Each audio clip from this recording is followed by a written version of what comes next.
Hello, my name is Dennis Azatian, and I will be analyzing the Bank of Missouri. So, getting right into it, we'll talk about their financial ratios. First off, we have the gross loans divided by total assets, which is 68.6%, and it is above the benchmark, meaning that a lot of their assets are comprised of those loans.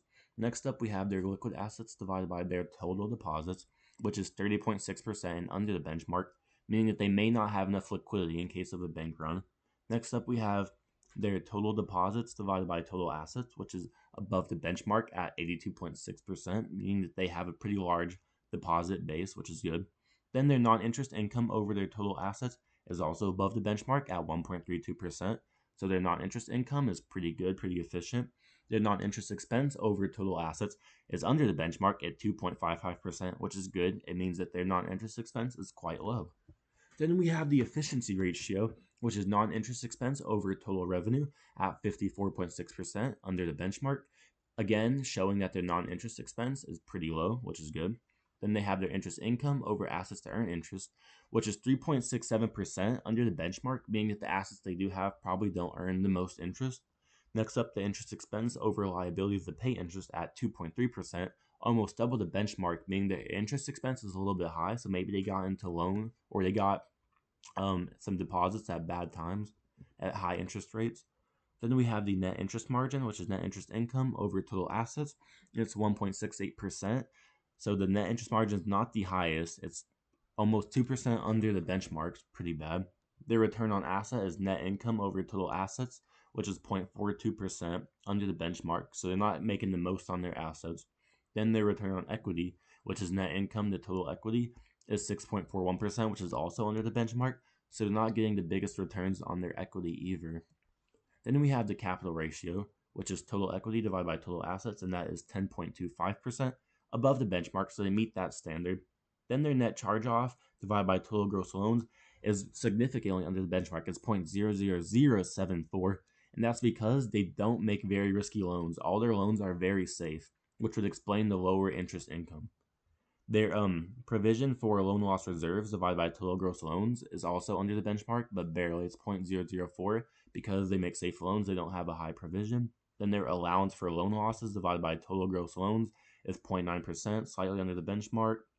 Then their past due and non-accrual loans divided by total gross loans is 0.35%, which is a pretty good amount under the benchmark because most of their loans they do collect because they make good loans, which is, as a depositor, that's good. That's what you want to see. Then their other real estate owned divided by total assets is 0.0089% under the benchmark because they don't have very much real estate. And for what they do have, the number of years left on it for PP&E, which is the net PP&E divided by annual depreciation, is 7.22 years, which is pretty standard. Then their residual income, which is net income minus equity times the cost of equity or the cost of capital, is 2.981 million. Then the value of the Bank of Missouri, according to this model, is 527.989 million. Next up, we'll be getting into our regression, which we use to plot the net interest income and net income on a couple of variables in the economy, such as prime rate, CD rate, spread, things like this. So first up, regression of net interest income on prime rate. The first thing to look at is the adjusted R square, which is 0.20%, meaning it only explains about 20% of the variance, which isn't that high, but we only have one variable, so it does make sense. And the coefficient is positive, so as the prime rate goes up, net interest income goes up. For every 1% increase in prime rate, net interest income goes up by 11,132. Then our T-stat is it's below 1.96, so it is not significant, but it is almost there. And the p-value is above 0.05, so also that will lead to insignificance, but it's not too far off, and it explains the general direction. Next up, net interest income on CD rate.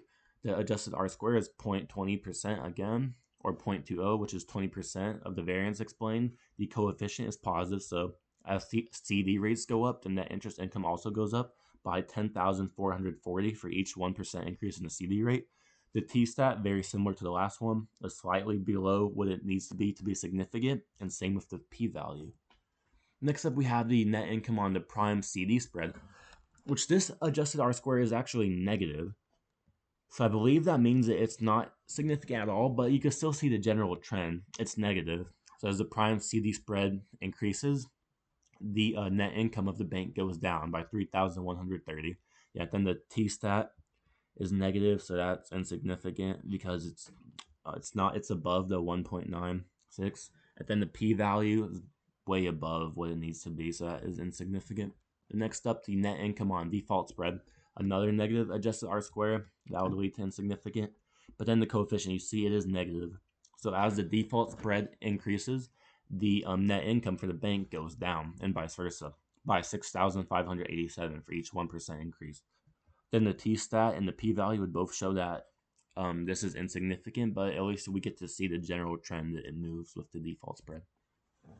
Then next up, we have net income on the term spread. Now this is the most significant. The adjusted R squared is 69%. So this accounts for 69% of variance, and it is negative. So as the term spread increases, net income decreases, and vice versa. And net income decreases by $8,545 for each 1% increase.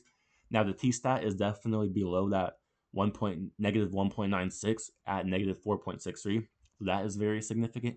And the p value is also below 0.05. So it's also very significant. So out of all of the regressions, this one is the most significant, and this one captures most of that variance. And thank you. That was my analysis on the Bank of Missouri. If you have any questions, please let me know, and thank you for your time.